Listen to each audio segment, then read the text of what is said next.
So what's up guys? Good morning. Happy Friday and welcome back sa Andrea Judge TV.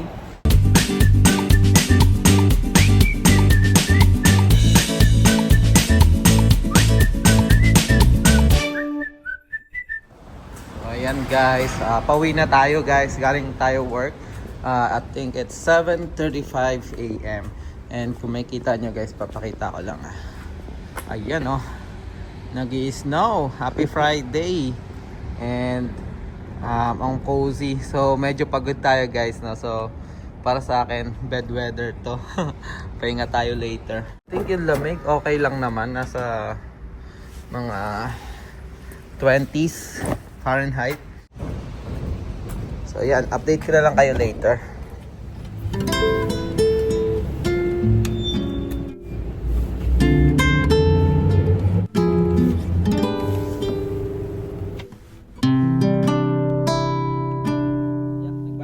Parking today guys,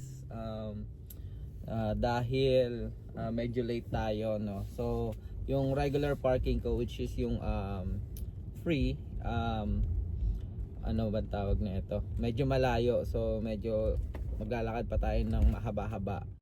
Yan, kung makikita nyo guys yung paligid, no? Sobrang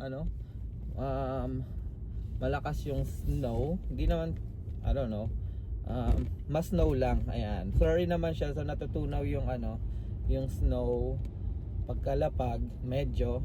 So sabi mga 1 inch daw yung snow today, 1 to 2 inch, so at least okay na yon, di na masama. Been a while simula nung nag-upload tayo, no guys, medyo na busy tayo. Ayan, so speaking of busy guys, no, itong week na to napaka busy talaga. In terms ng trauma cases, no. So kaya pagdating ng bahay talagang rekta tulog na minsan. Minsan din na nga tayo nakakain. Mas pinipili na lang nating matulog. Ayan. At least ngayon guys, no, Friday na. Makapagpahinga na naman tayo, 3 days off. Tulad nga nung nasabi ko sa inyo guys, medyo busy talaga itong past few days. In terms ng mga trauma cases, no. So I think Tuesday night or Wednesday night nagkaroon kami ng trauma cases, which is yung patient is nag-ingest ng something like I think drugs. So kung familiar kayo sa mga parang alam niyo yung mga ginagawang drug mules na sa mga airport, yung pinapa-ingest yung drugs and then nasa pack. So I'm not fully sa story, pero ang sinabi is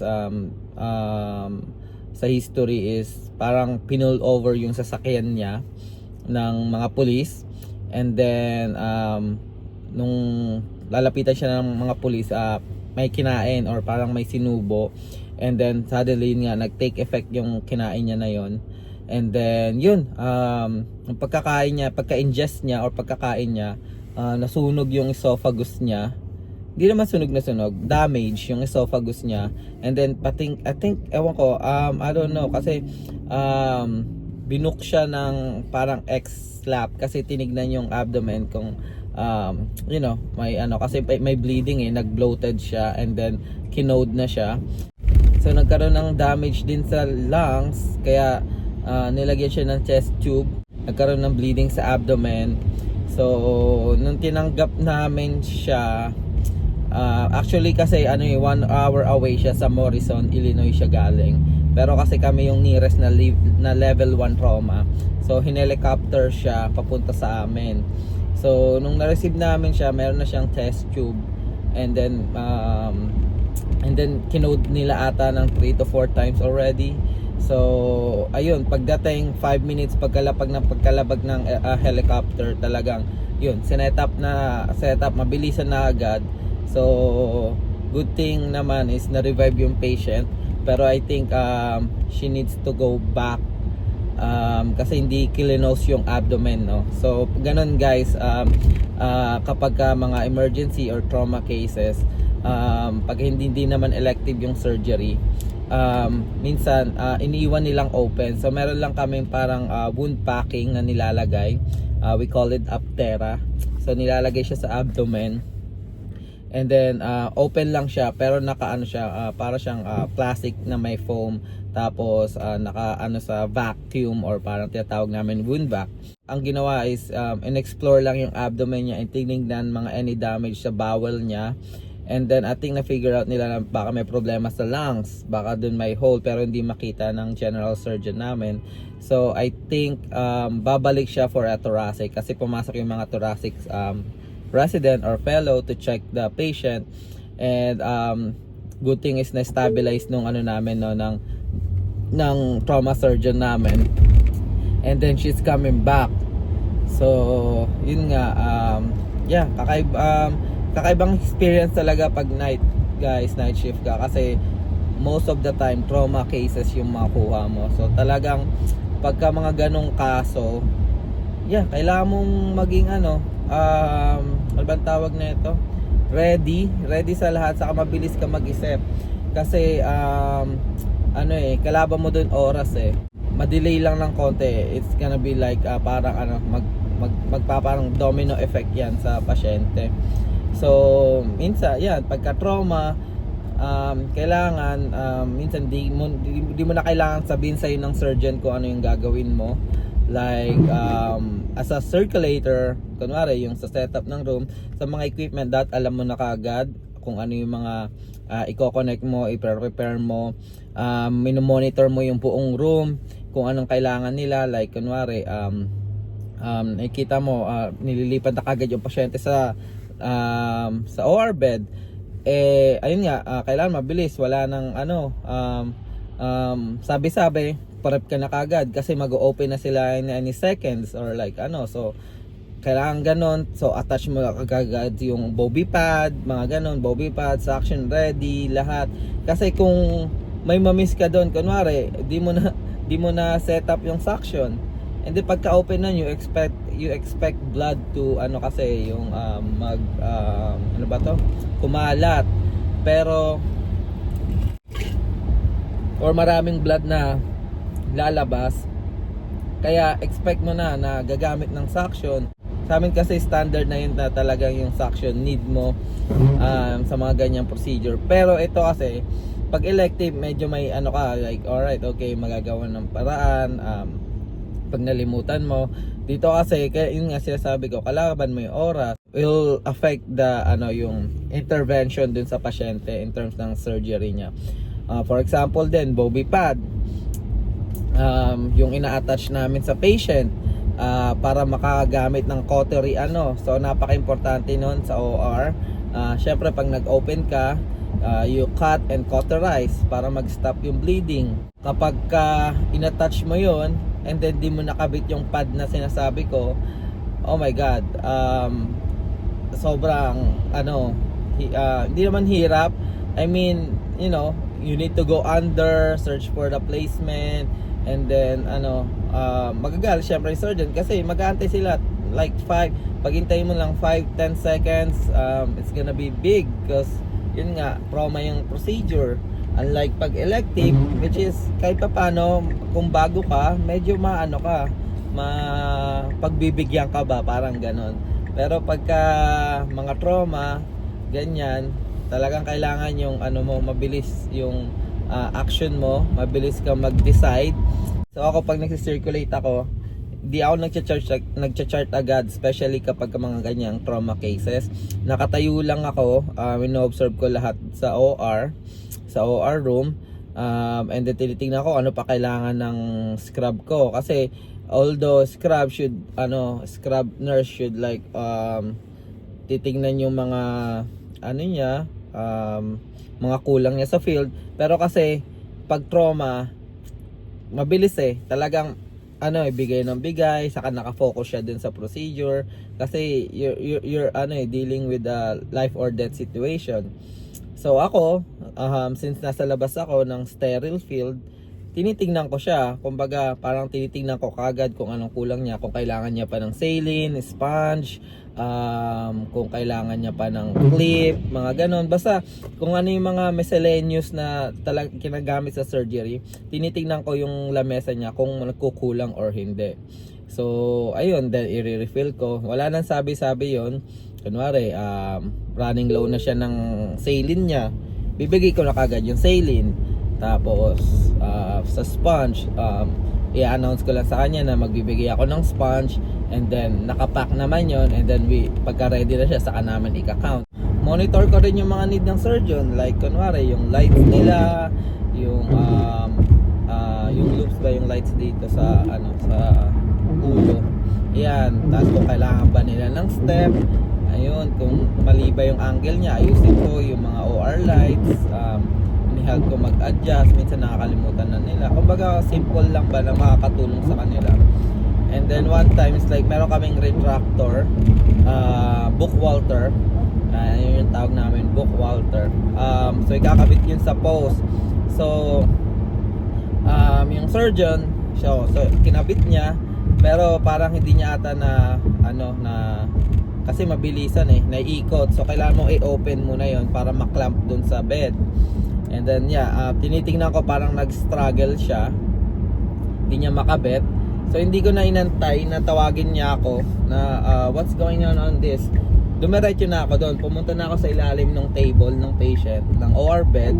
And then yun, chinek ko, and then yun nga, hindi naka-open yung clamp. So sinabi ko sa kanya, just open the clamp and then I'll help you to attach it lang dun sa ilalim. So yung mga ganong bagay ba, parang kailangan yun na, ka mag-decide. Na-share ko lang guys, kasi puro trauma kami ngayong week na to.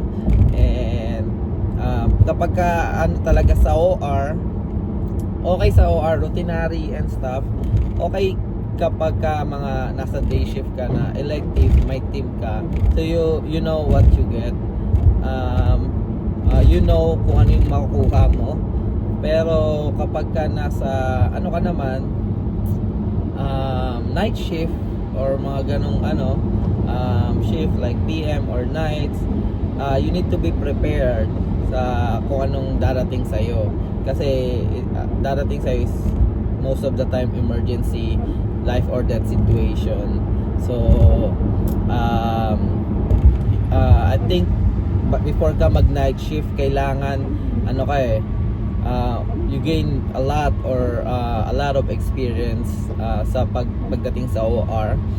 Kasi tulad nga sinabi ko, 3 lang kayong nagtatrabaho sa gabi, and wala ka masyadong tulong, hindi tulad sa days. So kapag may kinailangan na bag na supply or equipment, you need to know where to get it, and then you need to know how to use it and how to prepare it or i-set up yung mga equipment na yun. Isipin mo guys, mamamatay na yung pasyente, tapos may specific na equipment na kailangan kang i-set up, and then di nila masi-set up yun dahil naka-scrub sila. So nagre-rely sila sa iyo as a circulator. Yun, kung di ka marunong mag-set up nun, wala, di ko alam ano mangyayari or sa pasyente mo pagka ganun, no? So everyone will just gonna look at you, and then pag nape-pressure ka and di mo alam paano i-set up,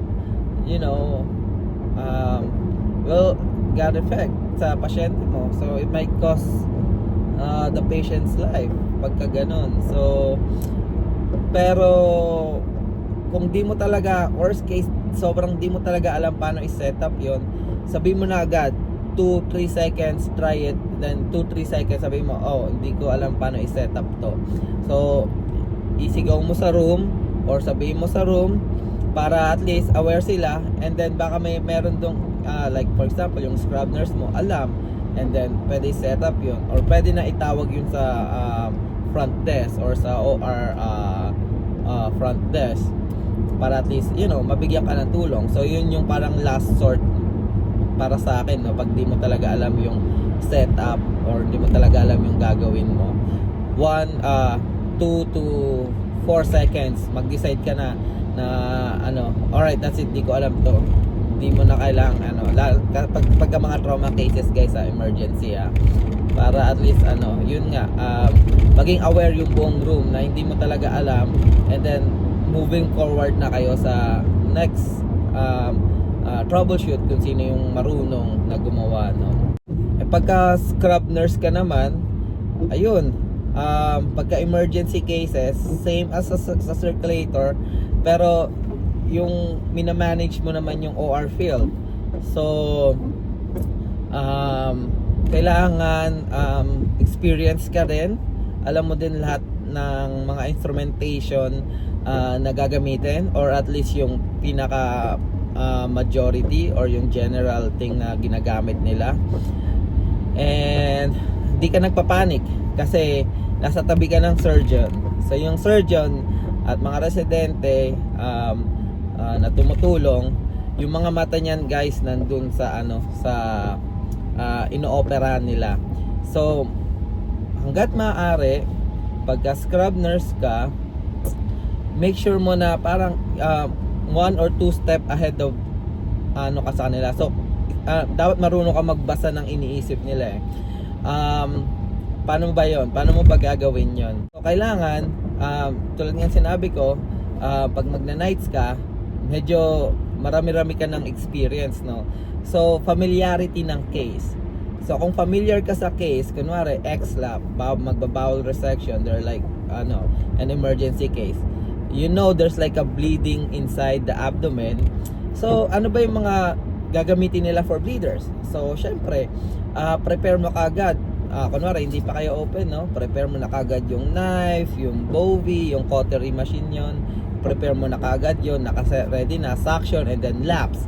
And then prepare mo na yung mga clamps mo, forceps, pang-clamp, ng mga pang-stop ng bleeding, yan, clips, clip applier, yan, parang kumbaga ilagay mo na kagad sa maliit na table mo, o tinatawag naming Mayo table. Kumbaga ang goal doon is di mo na kailangan paulit-ulitin yung surgeon kung anong kailangan nila. Minsan i-erase lang nila yung kamay nilang ganyan, and dapat anticipate mo na yon. So kailangan nakatingin ka din sa procedure, and then familiar ka, and then you know that they're working on the bleeding. Pwedeng nag-a-ask sila ng bovie, suction, laps. So pag sinabi nilang kunwari Kelly or mosquito or clip, kailangan aware ka, kailangan alam mo yung mga yon, kasi pag pinaulit-ulit mo clip, and then nakikita talaga nagbi-bleed na yung ang tagal, maubos yung dugo ng pasyente. So alam mo yon, kailangan anticipate mo na. Minsan ako pag nag-i-scrub ako, tinitingnan ko na, alam ko pag bleeding, so possibly yung mga pang control ko ng bleeding na instruments nilalagay ko na, para pag gumanon lang sila, pag sinabi nilang clip, nasa kamay ko na yon, ibibigay ko na lang sa kanya, or parang i-hand ko na lang sa kamay niya. Ginagawa ko, ginagamit ko yung dalawang kamay ko. So isa nakahawak sa retractor, isa nakahawak sa clip. So pagka, para at least may ako parang kung hindi man ito yung gagamitin niya, ready yung isa. So ayun, kung hindi man dalawa yung gagamitin niya, nasa Mayo table ko naman. Pero kasi syempre ina-anticipate mo next na ito yung gagamitin niya, kasi familiar ka na yung sa case. So kunwari hawak ko na to, pag sabi niyang clip, down yung clip, tapos bigay ko yung retractor. Okay, pag sabi niyang ganito, yung clip, down yung retractor, bibigay ko yung clip. And then in-organize ko yung table ko, Mayo table, yung high back table, saka yung back table ko, yung parang within my reach lang. Parang alam mo yun, lahat ng mga specific na kailangan ko, yung nasa malayo, yun talagang hindi ko mga kailangan. Like gown, yung mga gloves pagka nag-re-gown sila, or mga bagay-bagay, nandun sa back table ko sa pinakamalayo. Pero lahat ng kailangan kong gamitin sa procedure, nasa within ko lang, para hindi na ako iikot-ikot or maggagawa ng 1 or 2 steps, para isang abot ko na lang, kuha ko kaagad kung ano yung kailangan nila. May kailanganin man sila na wala sa Mayo ko, na biglang kailangan nila, kunwari Richardson ng mga retractor, and nasa yung retractor nasa kabilang, nasa back nung nasa main table ko, nasa kabilang side ng tray. So ang dali ko lang ma-reach. Pag sinabi niya can I have Richardson, gaganon ko lang, kukunin ko lang, tapos kaya ko ibigay sa kanya. Ayan, kung sakaling may i-request nga sila na different type na kunwari hindi nila usual, kasi minsan pagka tinitingnan nila yung loob, minsan alam mo ito yung gagamitin nila, pero may iba sila minsan may nakikita silang different, or parang yung structure ba ng loob is kind of like different from others, parang mga ganun. So minsan kailangan ng narrow na retractor, or kailangan nila super laking retractor, mahaba-habang scissors, mga ganon. Yan. So yun. So parang pagka sineset up ko yung table ko, so by sequence. So sa may ako yung maliit na table, nandun lahat nung parang kunwari nag-open, alam ko magbi-bleeding. Pag open nun, maraming bleeding. So all of my instrumentation na medyo sa bleeding nandito, and then all available nandito sa main table ko, yung mga instrument na kakailanganin ko, no, na possible na kailangan nila within my reach lang. In short, kailangan talaga pag night shift ka is talagang ready, or may experience. So yun yung ko sa mga kunwari wala kayong OR experience, guys, and then gusto nyo mag OR, and then they're offering night shift. Kung ako sa inyo, di muna ako magna night shift. It looks good sa paper, wala kang call, 4/10s or 3/12s, tapos weekend off. So it looks good on paper, guys, pero kung wala ka pa talagang experience and hindi ka pa talaga komportable, much better na mag days ka muna and intindihin or mag-gain ng experience sa mga cases, or explore yung buong OR nyo and alamin kung saan nakalagay, and then yung setup kailangan medyo kahit basic alam mo ng mga equipment na setup. Ayan, so yun lang yung mapapayo ko siguro kunwari mga OR nurses dyan mga nurses dyan na gusto mag-OR. Pero kung may experience ka naman, why not, no? So konting familiarity lang siguro sa sa layout ng OR, and then kung saan nakalagay yung mga supply. I think that gonna be okay, kasi iba naman may experience naman sa OR. Ayun, so wala lang, guys, napahaba na naman yung kwentuhan, no, kasi yun nga busy nga tayo sa mga trauma cases. And yun nga, after nun nasundan na naman kami, stab wound naman sa chest, and then sa parang dito sa side. So yun, inaabot ng ilang oras yun, guys, kasi need ng vascular dumating, need ng cardiovascular dumating, kasi umabot ata sa heart. And then they need to open the chest, and I think 3 collaboration ng surgeon yun nandun, vascular, cardiovascular, and then yung trauma surgeon. Then after nun, mayroon kaming accident kasi nga nag-snow. Bata pa, guys, teenager yun, life or death situation din yun. Good thing na-open, na-relieve yung pressure, nag-bleeding din sa abdomen, X-lap. So nagkaroon binawal resection lang kasi may butas, nagkabutas yung bowel. Buti hindi umabot dito sa chest, or walang problem sa chest yung pasyente. And then yun, nabuhay naman. So lahat ng trauma case namin itong week, guys, puro buhay. Yun lang yung isa, yung nag-ingest is I think need to go back for a thoracic case. Guys, maraming salamat sa pagsama sa ating gloomy day na kwentuhan, no. Gusto ko lang mag-vent out dahil yun nga, naging busy ako this few days, and nakaka-stress, guys. I'm just happy lang na hindi namatay yung mga pasyente, kasi that's a different story. Kasi as a healthcare worker, pag namatayan ka ng pasyente, alam mo yung feeling na yung parang I don't know kung ako lang to or pero I think sa lahat naman ng mga healthcare na kapag namatayan ka, parang failure ba, parang ganon, na you want to save yung life nung pasyente na yon, or you wanna save his life, her life, or pero hindi mo nagawa or hindi nyo nagawa or yun nga, namatay yung pasyente.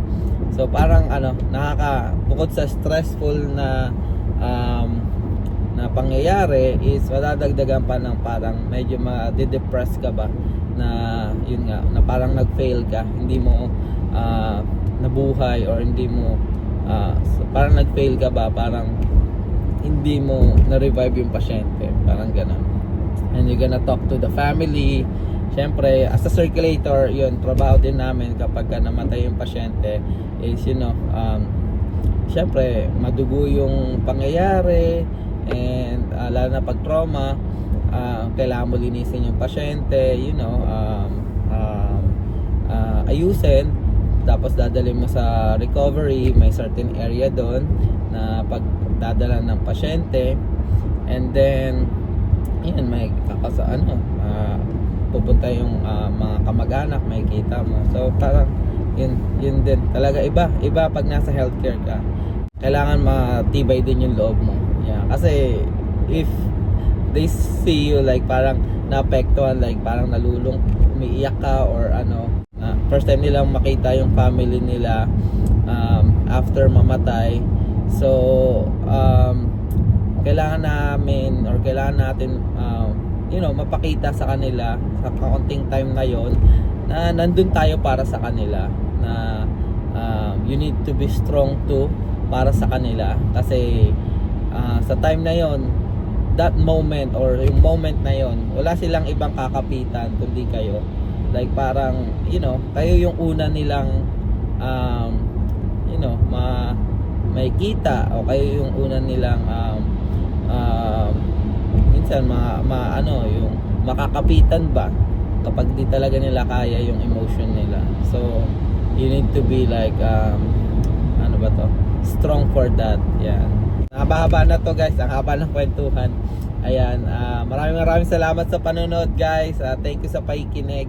Again, disclaimer guys, itong kinukwento ko lang guys is based on my experience. I'm just want to vent out lang sa mga ganitong situation or sa mga ganitong panahon, dahil yun nga, we need to like share it, then we need to like ilabas o mag-vent out ng nararamdaman kapag kapagod ka. Hindi lang sa nursing to guys, sa lahat ng klase ng trabaho. If you have a bad day sa work, kahit anong work, mag-vent out ka, makipag-usap ka, kasi ang sarap sa feeling nun, para kang nare-restart din. Maraming salamat sa pakikinig guys. Tatapusin ko na tong kwentuhan na to, and ayan, patuloy pa rin kaming gagawa ng mga nursing topic or nursing related vlog like mga ganito.